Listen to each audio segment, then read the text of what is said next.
नों बर' हिनजाव मोनासै नामा मानो गुबुन जाथिनि हिनजाव लानांगौ बर'खौ लागौमोनथाय बर'नि थै जागौमोन एना हमखौनो बर'नि थै गैया बेखायनो बर'नि जारिमिनखौ मिथिया चिरां डिस्ट्रिक्ट फाथाबारिनि होनबाथाय सासेबो बुजायै मानसि गैया दा बे प्रमद सरकारा मा मिथिगौ बियो बहुत सान्ति सुक्तियाथ' जों दा बाहेरनि ओंखाम जानानै जोंथ' नुगासिनो बहा सान्ति जादों सान्तिखौथ' जों नुवाखैना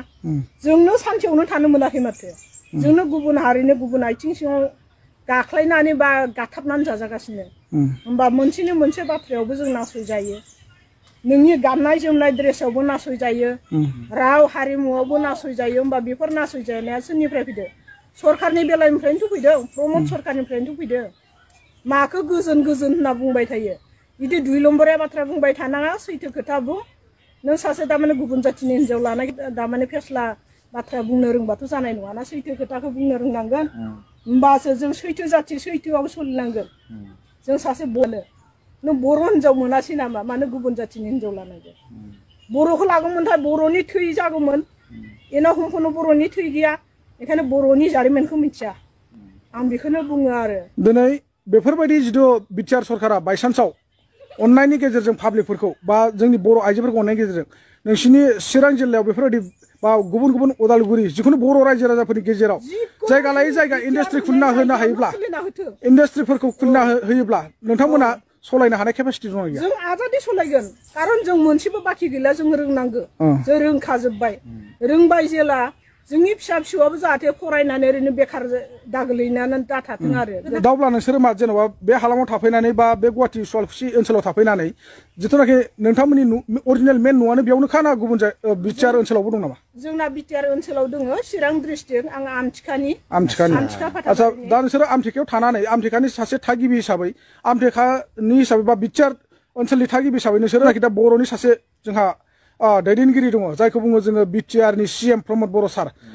बिथांनिफ्राय माबाफोर अनसुंथाइ मोनदों ना मोनाखै जेबो मोनाखै जों सरकारनि जेबो आसिफोर गावख्लाबसेबो गैया जोंनाव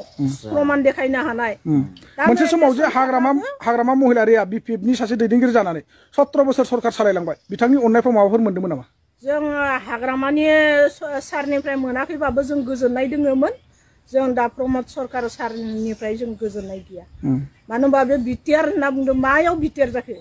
मा प्रश्न बेलाय बिटिआर माने बिटिआर होनना माने मा बुस्थु बेलाय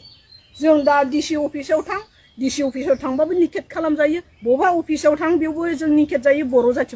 होनना बुंजायो साननैसो सिगां जोङो बिटिआर एक्स एनडिबिफोरनि बा बिथांमोननि मुं लानानै उदालगुरि जिल्लायाव जोङो एक्स एनडिबिफोरनि मुं लानानै मोनसे लटारि खेलानि गेजेरजों गोबांथार सुबुंफोरनो अनसुंथाइ होनो सानदोंमोन बा अनसुंथाइ होगोन होननानै जों खोनानो मोनदोंमोन बेवहाय माने आसाम सरकार आरो बिटिआर सरकारा पारमिसन होनायनि गेजेरजों बे लटारि खेलाखौ होफुंदोंमोन होनना बुंदों बेवहाय नोंथांमोनाबो लटारिखौ लाबाय बायदोंमोन बेवबोथ' डुप्लिकेट खालामदों बहाथ' मोजां खालामखो हा जोंबोथ' 2000नि लटारि लादोंमोन ना एनडिबिफोरनि नामैनो जोंथ' जानजि दख'नानिफ्राय एनडिबिफोरनो ओंखाम संनानै जाहोबोदों बबेबा जोख्रांजादों बबेबा सोबाजादों हा बिदि खस्थ' मोनबोनाय जों चिरां डिस्ट्रिक्ट फाथाबारिनि होनबाथाय सासेबो बुजायै मानसि गैया दा बे प्रमद सरकारा मा मिथिगौ बियो जों हाग्रामानि समाव जों गोजोननाय मोन्दोंमोन जोंखौ होनोमोन गुबुन जाथिया दादाफाय दाथ' दादाफाय होनना बुङा जोंखौ बर' जाथि मुर्ख जाथि जोंखौ होनोमोन गुबुन जाथिया दादाफाय दाथ' दादाफाय होनना बुङा जोंखौ बर' जाथि मुर्ख जाथि बिदिसो होनना बुङो जोंखौ माबा मोजां बुङो नामा दाथ' याते जायगा नाय दाथ' आवट होनना बुङो बे आवट खोथाया बबेनिफ्राय फैखो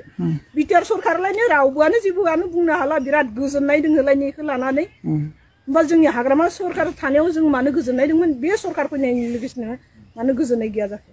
आरो बुस्थु बाहायनाया मानो अर जोंब्लावजोबखो जों दा 10 थाखानि माइरं जाग्रामोन हा दिनै मानो 40 थाखानि माइरं जानो गोनां जाखो जों फानोबा मानो दाम गैया आरो जों बायनानै जायोबा मानो दाम दा जों गथ' सानैखौ हिनजावसा गोजा गथ' जों सलायनो बिराद टान जादों फरायहोनायाव दा जों गामि खानाव थाङोबा बेखिनि